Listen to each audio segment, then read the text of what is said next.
My name is Barbara Sidway. Last name is spelled Sidway. I'm the owner of the Geyser Grand Hotel.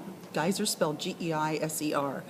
The Geyser Grand Hotel is the crown jewel in the historic district of Baker City, which is the most intact 19th century streetscape in the American West, with 180 buildings making up this historic district. It's an interesting place and has been since the town was established in 1880. The hotel was built in 1889 at the height of the gold rush boom here. During the time of the 1880s, 90s, and into the 20s, there was an incredible influx of immigrants from all over the world, including China and Europe most notably, and they brought with them various cultures and traditions and languages that made this a very rich stew indeed here. The hotel was known as the finest between Salt Lake and Seattle, and our team works hard to deliver that reputation anew today. The hotel went into economic decline from the 20s on, closing after the cast of the movie Paint Your Wagon stayed here in the summer of '68.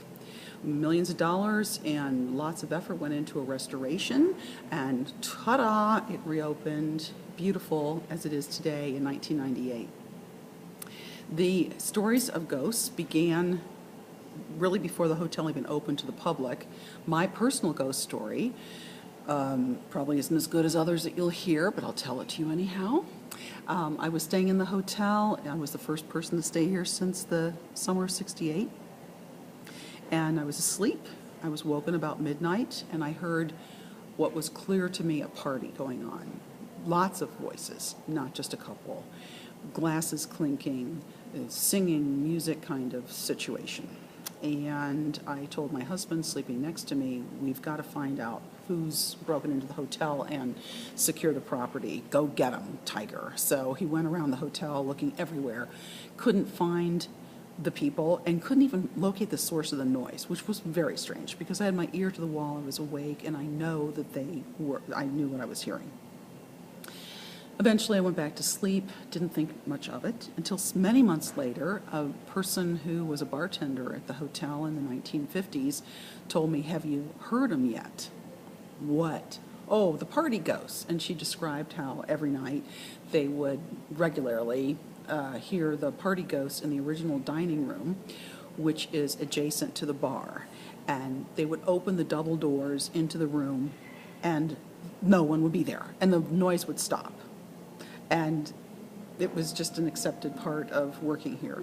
And I'm going to turn the camera so you can, actually I'm going to walk with you, and I'm going to show you where the ghosts are. I'm in the palm court right now, the hotel.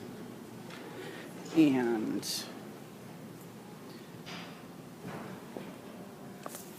this is the original dining room.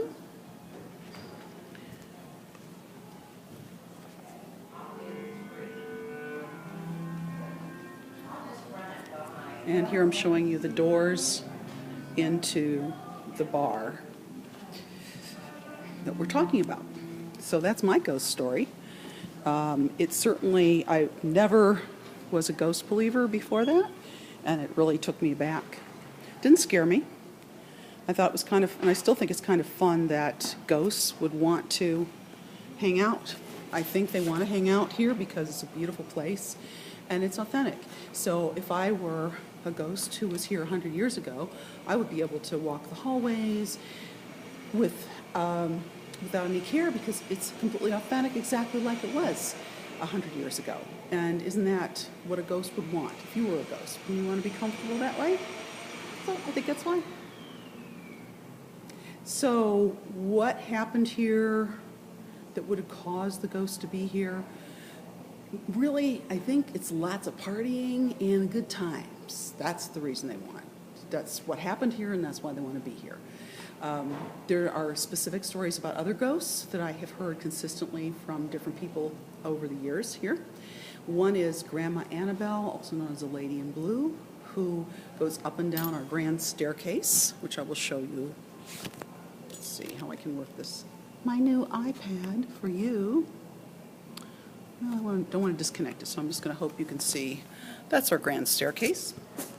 So she goes up and down the staircase disappears into walls, and she basically lives in 302. That happens to be the room that Annabelle, or Grandma Annabelle, actually lived in when her son owned the hotel.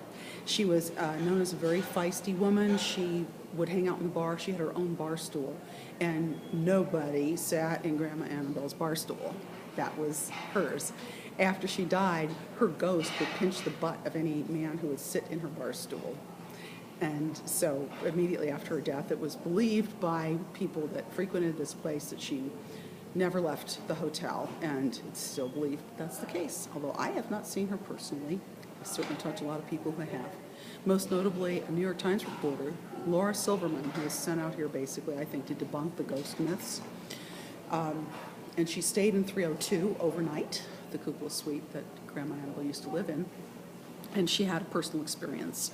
And she told me, sitting right here, the morning after she had the experience, she said that a figure in blue wafted in, kind of floating figure, couldn't hear footsteps, but definitely saw and felt the presence and smelled the ghost, who had rose water perfume. She played with her jewelry so she could hear that and see that the jewelry was moving. And Grandma Annabelle actually sat down on the bed next to her. And this was a shocking experience, but one filled with wonder and joy that she had this experience. It wasn't one of fear. Shocking, but cool at the same time. Also, there's a little girl ghost and her father. The story behind these ghosts are that the father actually was very attached to the little girl who tragically died at a young age of tuberculosis. He was overcome with grief and really couldn't function. The grief was so overwhelming that he actually took his own life. And he did so here in the hotel in the, what's now called, everybody calls Scary Room. And the little girl ghost has been around night auditors. Those are the staff that work from 11 p.m. to 7 a.m. And she'll tug on their pants and say things to them. I believe it's a little girl ghost voice that's in the EVP that says, "That's silly." It sounds like a little girl, and it sounds like the things that I've heard. So I thank you for your interest in our non-paying guests here. We hope that you will come and enjoy and see what we have here for yourself.